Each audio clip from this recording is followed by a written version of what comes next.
Oh.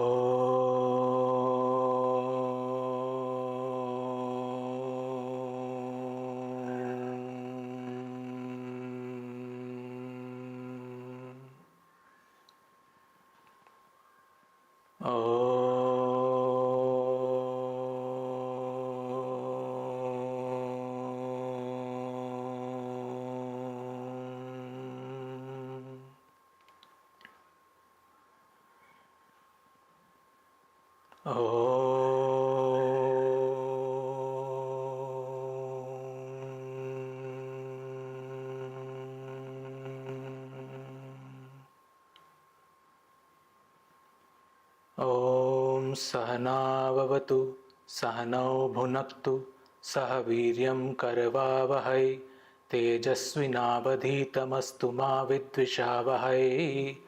ॐ शान्ति शान्ति शान्तिः।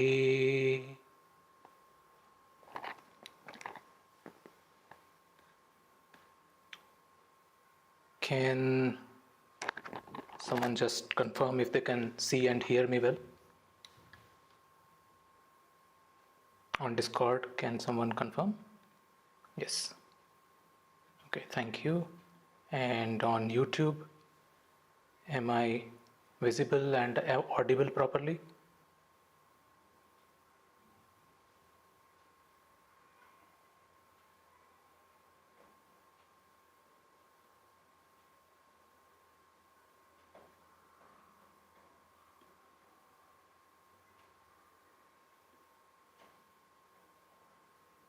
Okay, I see video is showing.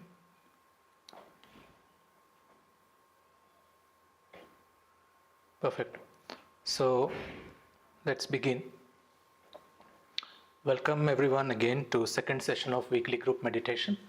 And like we discussed in the last session, this whole season we are going to learn one meditation technique and then hone our skill on that one meditation technique. Last session we were not able to record, so I have taken utmost care this time to start recording, and hopefully everything is good. So I will explain what we discussed in last session, so that this time it is on record and people can refer back to it whenever they want, right? Meditation, like we all know, that is part of yoga, sixth step of yoga, right? It is a catchy phrase, it's gained popularity, so we refer to whatever we do sitting these days as meditation. But to get to meditation, we have to also master preliminary steps, right? To build up the eligibility for mind to be meditative, right?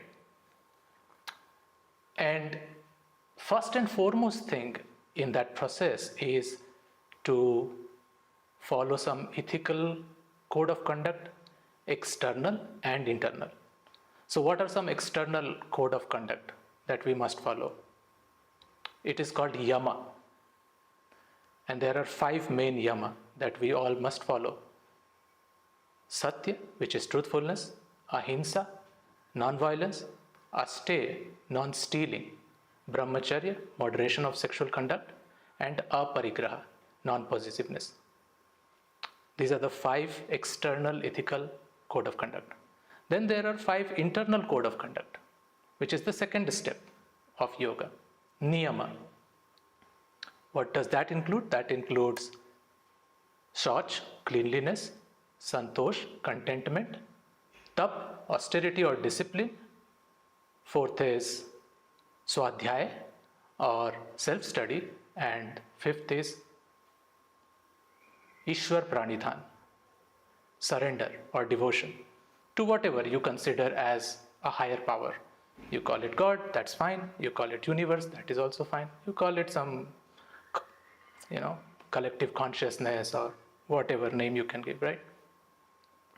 But there should be a sense of gratitude for things to fall in place, things which are not in our control. That's the surrender or devotion we are talking about. So that your ego is in its right place, doesn't think that it is the doer of everything that is happening in your life. These are the two initial steps, yama and niyama, ethical code of conduct, external and internal. Then comes asana, which is what we are focusing on currently. So for asana to be helpful and to help your mind be aligned in right direction, you have to also practice yama and niyama in your day-to-day life. It is important to remind this because a lot of people just skip this, they don't understand, and then they get to meditation, try sitting, and then they have so many different kinds of problems and they complain that the practice is not working for them. But these two preliminary steps are designed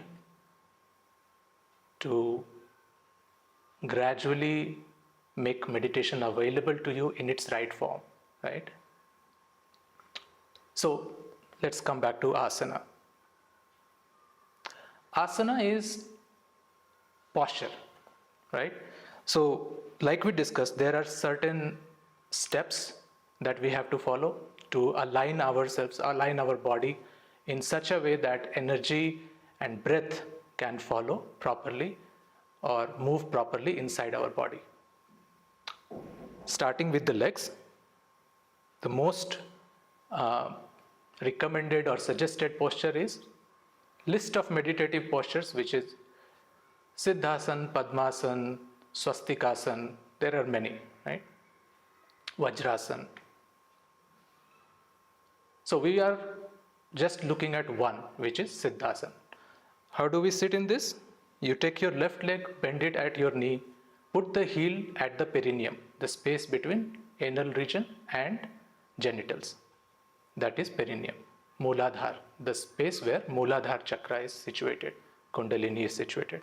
So your heel should be touching that to stimulate that region.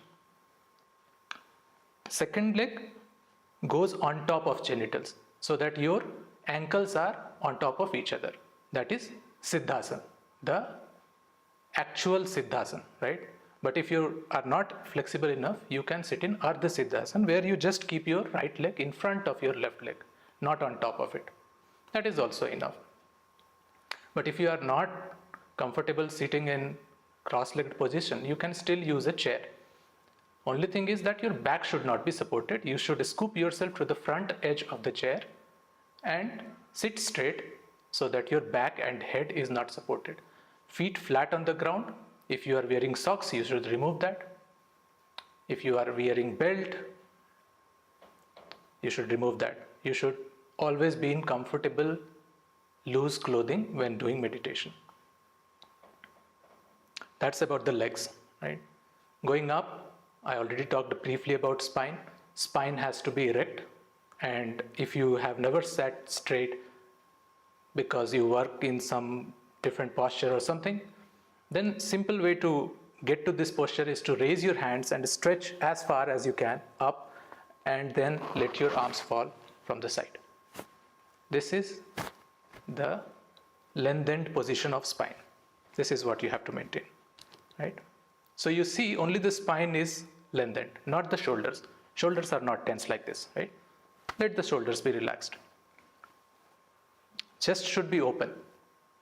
And to open the chest, I also told in the last session that you can put your hands so that your arms are by the side of your trunk without any gap. Put your hands like this and then let it open as far as you can. Take your hands and then let your arms relax. This is open chest position. Okay. Next comes hand. So your hands should be resting on your knees and you can hold this mudra. Your thumb and index finger touching at the very top and rest of the three fingers straight and palm facing upwards. This is called Yoga Mudra, Chin Mudra and Dhyana Mudra. There are many names to it, right? This. Your finger should not be touching at the base of the finger. It should only be touching at the tip, very lightly, right? and then you keep it on your thigh facing upward, palm facing upward, both the hands. Next comes your head position. Your head should be aligned in such a way that you are looking at something far at the height of your eyes.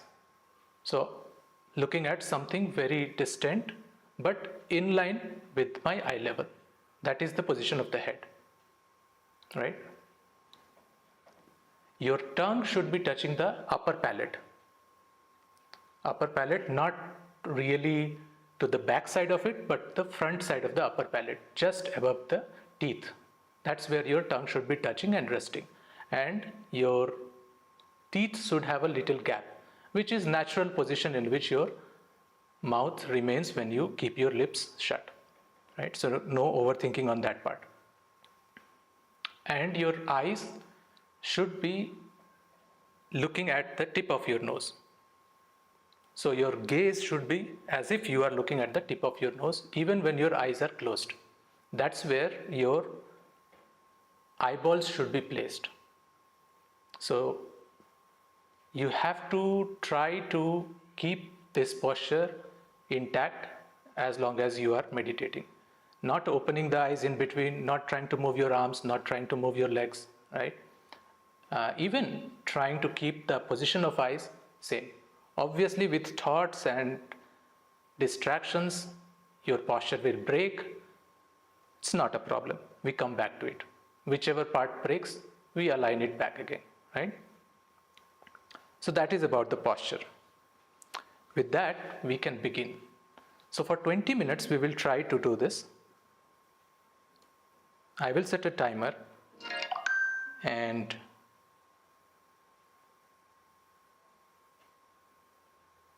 once the session is over, then we can discuss a little bit. If anyone has any questions, anyone wants to share any experience, we can all have all of that after the session. Is there any question so far from what has been explained before we begin?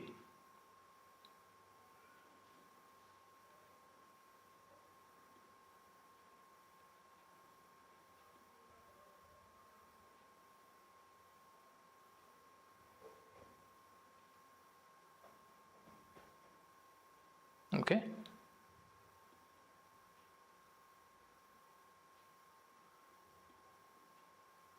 All good. Perfect. So sit in comfortable posture. Sit cross-legged in Ardha Siddhasana if you are able to, or sit on the chair with your flat feet on the ground.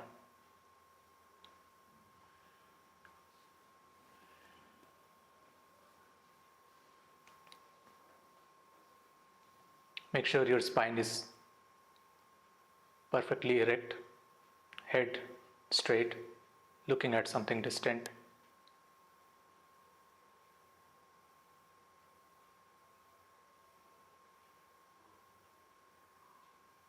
Your tongue sitting on upper palate. Hands in Yoga Mudra or Chin Mudra placed on your thighs, palm facing upward, shoulders relaxed.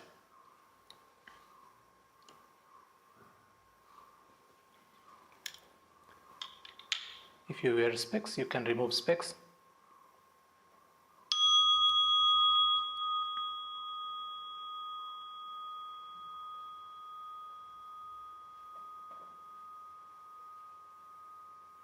Sit like this.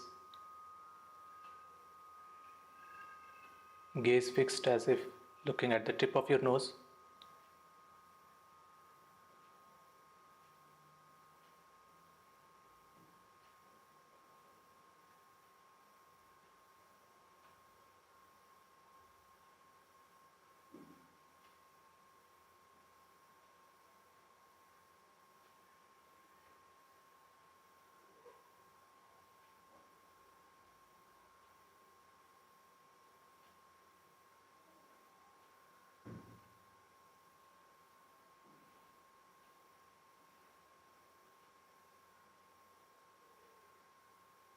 Let the breathing be natural, unhindered.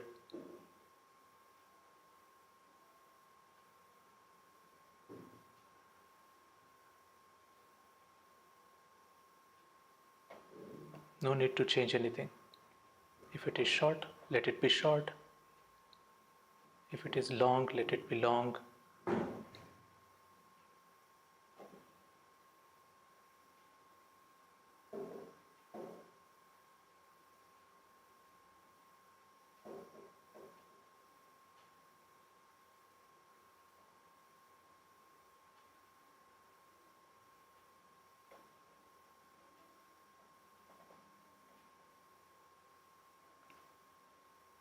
Keep your gaze fixed as if looking at the tip of your nose.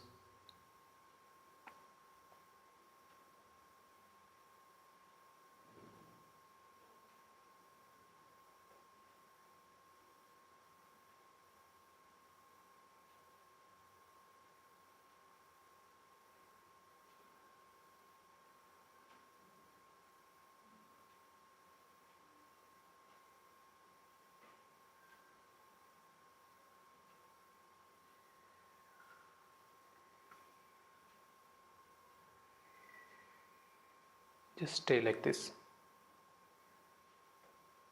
completely still, body completely unmoving.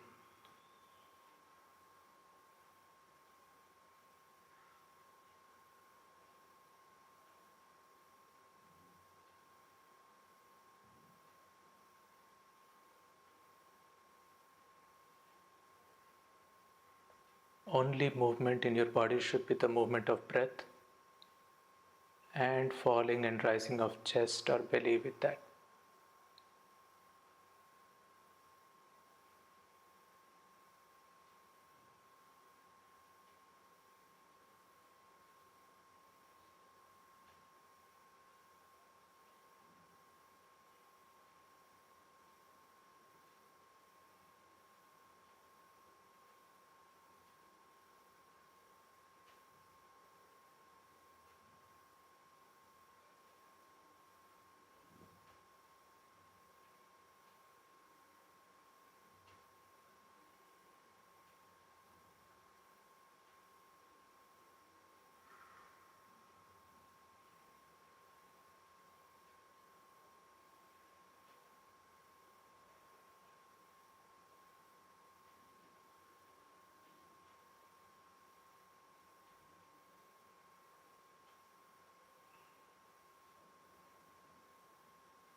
Keep your gaze fixed as if looking at the tip of your nose.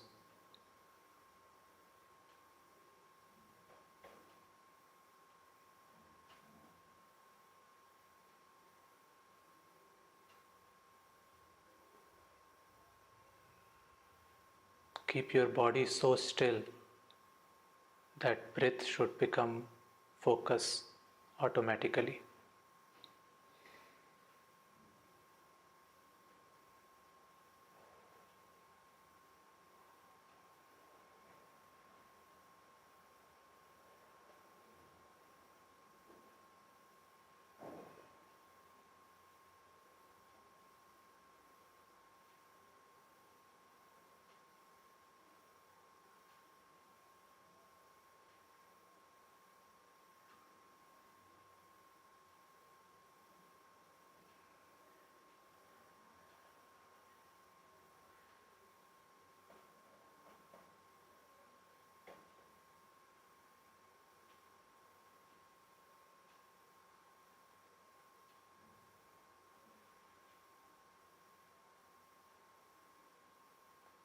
Relax completely into this posture.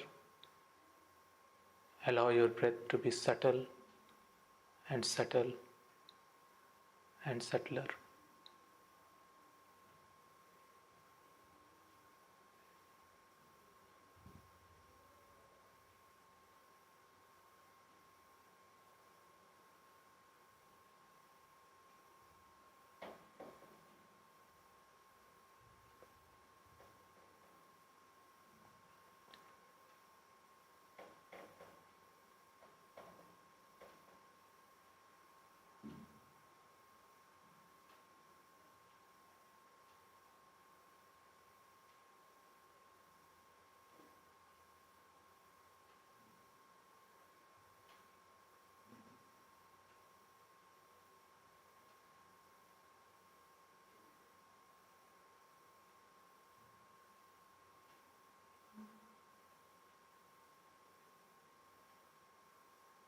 Keep your gaze fixed as if looking at the tip of your nose without trying to look upwards. Try to perceive if there is any sensation in between your eyebrows.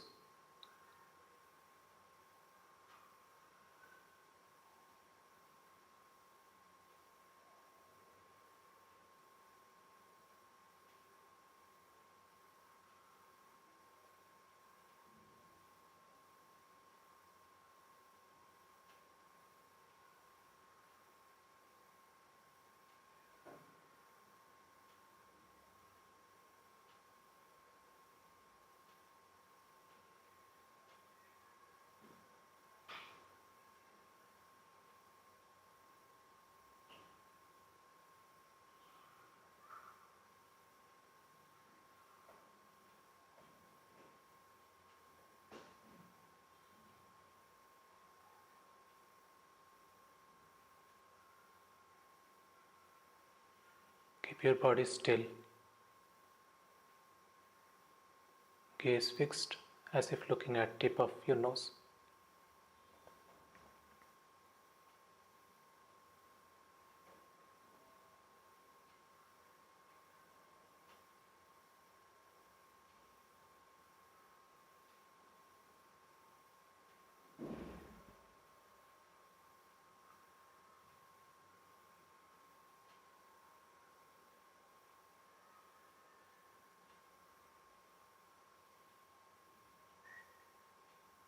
If you find yourself lost in thoughts, just bring back your gaze as if looking at the tip of your nose.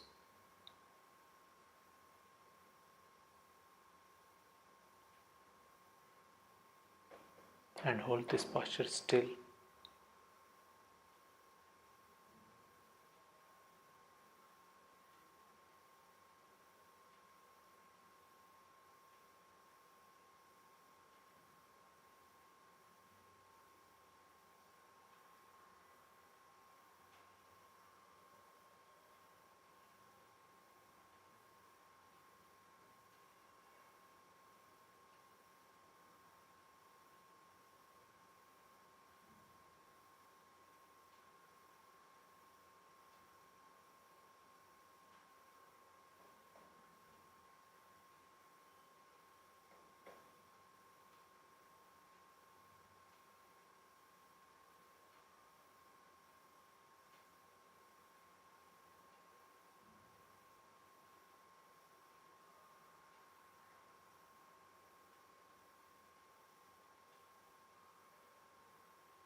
If you feel distracted, simply put your gaze back as if looking at the tip of your nose with your eyes closed.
Stay like this, completely still.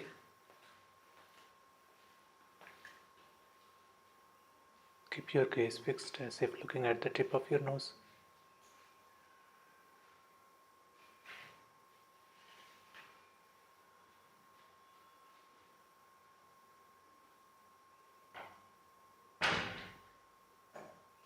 Body completely still.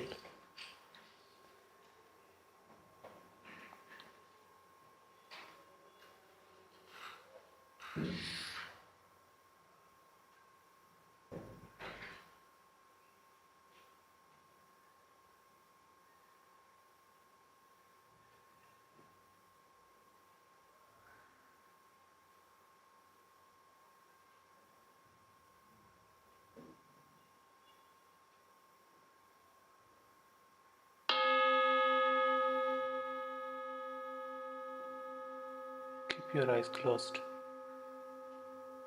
Stay still.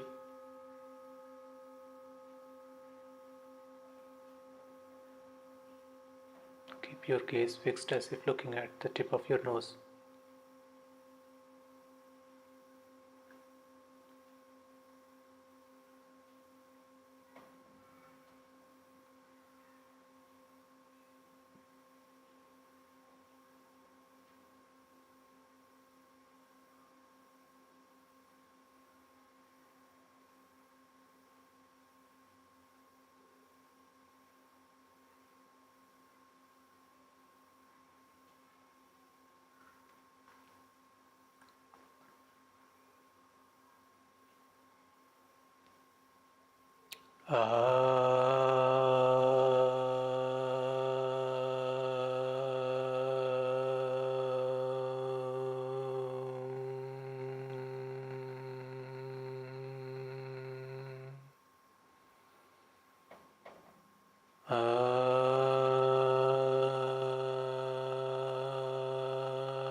सर्वे भवन्तु सुखिनः सर्वे सन्तु निरामयाः सर्वे भद्राणि पश्यन्तु मा कश्चित् दुःखभाग् भवेत् ॐ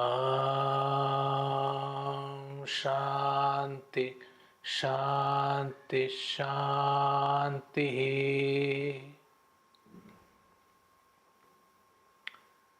Rub your palm against each other, generate some heat.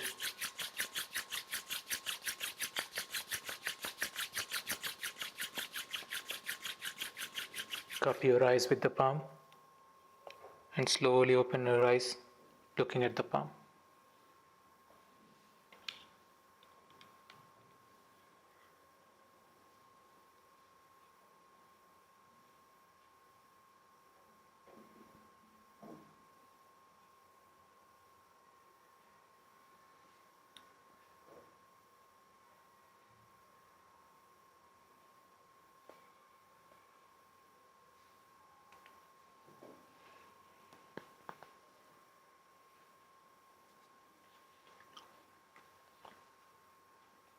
If anyone wants to share anything, this is the time.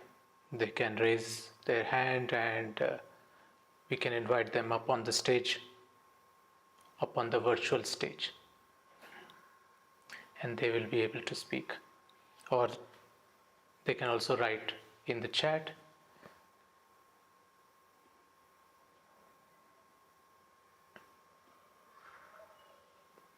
If there is any question, let us know.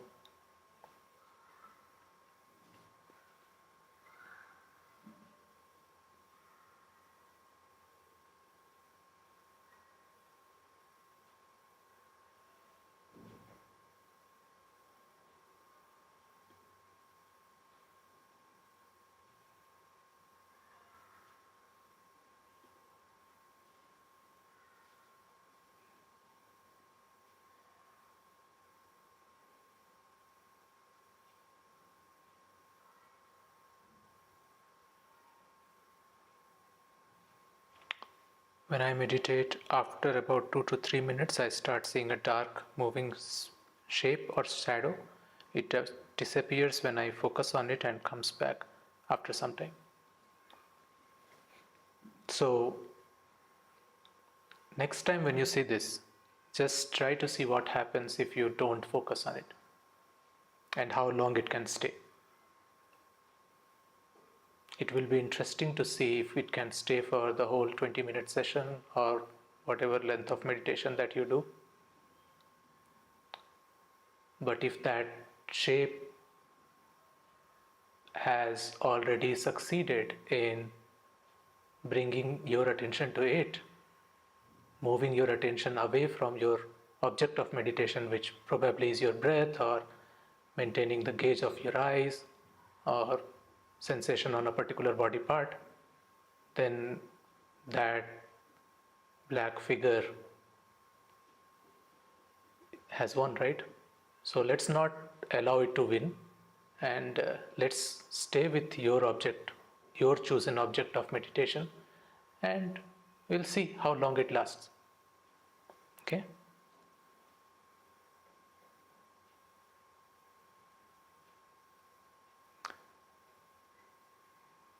This is my first time doing any hand mudras, and it was surprisingly easy to maintain it. Yes, this is a very easy to maintain and very common mudra. What will happen eventually is when you are deep in meditation, your fingers will not be straight like this. It will curl up a little bit, and that's okay. There will be maybe space between your hands as your hands become relaxed. That's okay.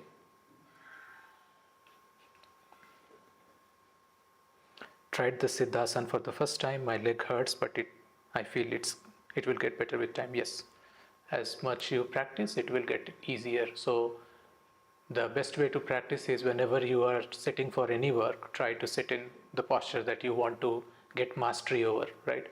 So if Siddhasana is the posture that you want to master for meditation, try to sit for any work. Even in Eastern cultures, we sit on ground when we eat. So even while eating, you can maintain this posture. Seated on, say, bed reading a book at night, you can maintain this posture.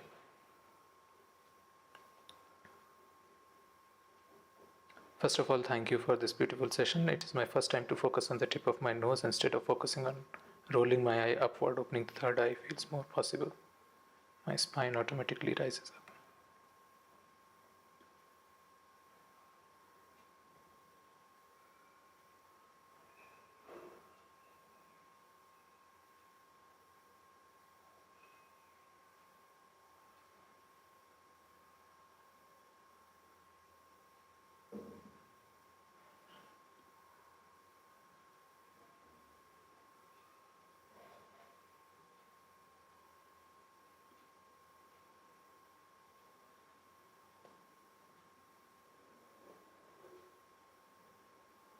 Okay. If we have tension in our body, to be able to fully relax during meditation, for example, I have a hip imbalance and issue with a small curve in my spine, is it better to do some small exercises like stretching before starting the meditation? Yes, a little bit of stretching will always help, but if you eventually want to feel comfortable in a posture, you will not just require to stretch right before meditation, but bring stretching as a daily routine, right? In the morning, like you can do some yoga asanas that will increase flexibility. But if you have, like you mentioned, structural imbalance, then you can always use cushion to balance that out so that you can maintain the posture.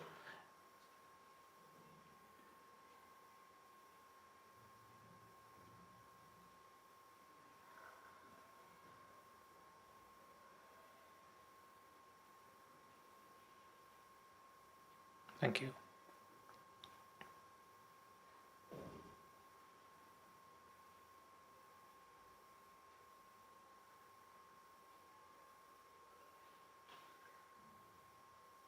If you're wondering what am I looking at, I have laptop in front of me, so I'm just looking at your messages.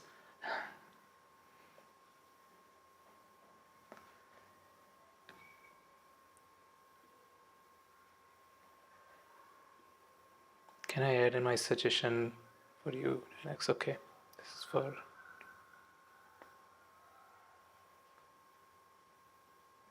So yes, this is the part. This is the beautiful part of being part of a community like Meditation Mind.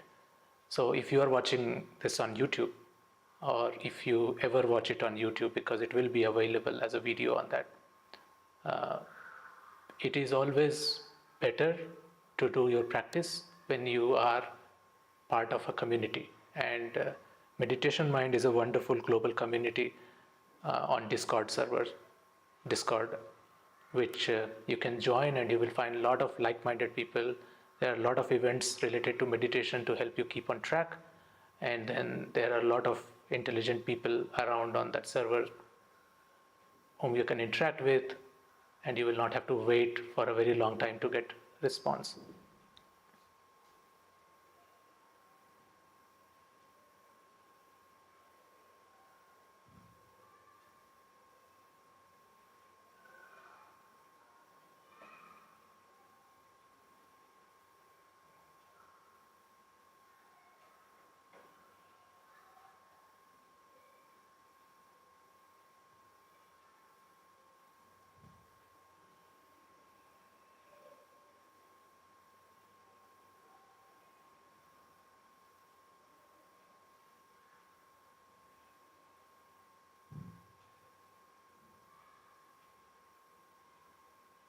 I had to modify a lot of things in order to fit me, but I greatly enjoyed the chance to calm down and exist with other people seeking to feel more centered with themselves.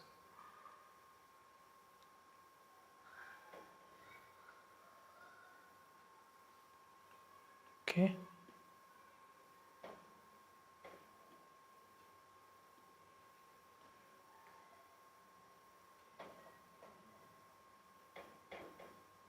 I have a lot of inner heat generated in my abdomen. Any advice?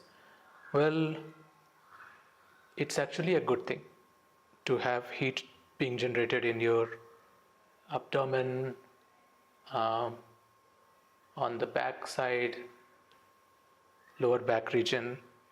So don't worry about it, it's normal. Um, One of the important things that is part of doing any yoga, because while doing meditation we sit in an asana or posture, yogic posture. So one of the important thing is to keep your stomach empty. I know that this is a global community and people are in different time zones, but generally it is advised that if you are going to practice anything from asana upwards in yoga, asana, pranayam, dharana, dhyan, samadhi, whatever, right? If you want to practice anything upward asana, you should maintain empty stomach condition. That means you should not have, or you should have your full meal at least 4 hours prior to beginning the practice. So like I said, it's a global community and people are in different time zone. A lot of you might be just having dinner or go right after this session and have dinner. But when you are doing it in your own time zone on your daily practice, if you try to maintain this, it will greatly enhance the effect of the practice. And a lot of trouble related to practice that you commonly hear, like sleepiness, tiredness, and all of that, will go away from day one itself. You don't need to bother about any of those. Does that include drinking water? No, drinking water is allowed.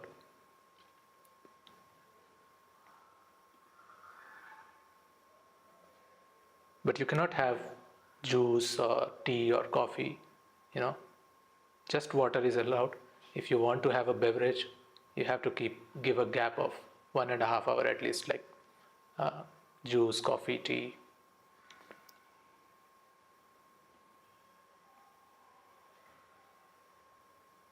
Thank you, very helpful session. Okay, so I guess this discussion on the chat will continue, and I will be around to lurk sometimes whenever I get time to see what is happening on the server on different channels. So, but for this session, Thank you very much for joining, and I hope you enjoyed. Hope to see you guys again in the next session, and I wish you practice what you learn on a daily basis, because weekly group meditations are just to bring you back on track, but rest of the track you have to cover yourself. So make it a daily habit and keep joining weekly group meditations, so that if on weekday you feel you are too overwhelmed and cannot do practice, at least Sundays will be the day when you restart again. So again, thank you very much for joining, and let's close this session.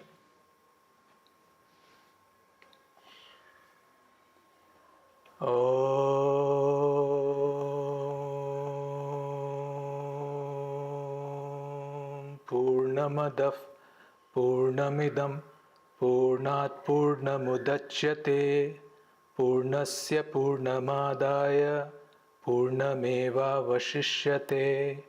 Om Shanti Shanti Shanti.